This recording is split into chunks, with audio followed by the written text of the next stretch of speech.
Sir, can we just ask for details on the 17 million? Like how many companies, what companies are those, how many contracts? Is that...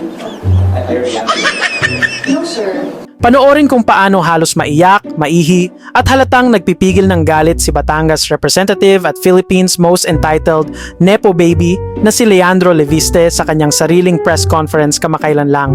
May mga eksena pang gusto niyang patahimikin ng mga babaeng miyembro ng press habang nagtatanong tungkol sa sarili niyang solar scandal o alleged corruption.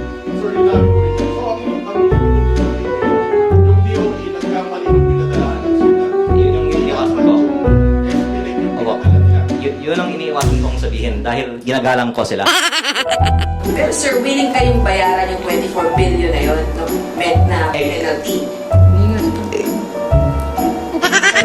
Ikaw, willing kang bayaran? Kasi sir, na-mention nyo kanyo, binabayaran nyo na lang yung mga multa na ini-impose sa inyo eh. Oh, yung dapat kong bayaran dahil akin. Why would you mean Why would you... I know. Sorry, you should ask her. Like, I don't think you need to get more answers from me. I've already said na yung impormasyon ay iba. Okay. Ginagalang ko ang mga kawani ng ating gobyerno. Pero baka naman kasi dahil araw-araw may bagong mga sinasabi. Sorry, no more on this topic. No, sir, I haven't asked the question. Those are follow-ups po. Ito po yung...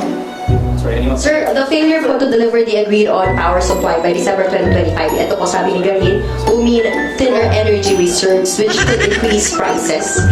So total of 17,000 megawatt capacity po yung tinerminate ng DOE and 11,000 megawatts po yung accounted po sa Leviste Solar Philippines companies. Garin said, kaya naman po to catch up, but we don't want investors like this in our country. Magko-commit ka that you'll deliver to the people this number of megawatts tapos wala ka gagawin. We don't want flippers, sabi po ito ni Garin, who uses DOE contracts to other purposes. Kailangan ng legitimate investors. Your comments. I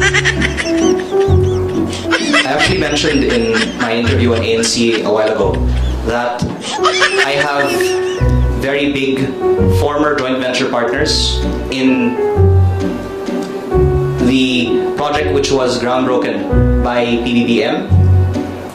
Sir, can we just ask for details on the 17 million? Like how many companies, what companies are those, how many contracts? Is it... I already answered. No, sir. I asked that same question a while ago. I already said that was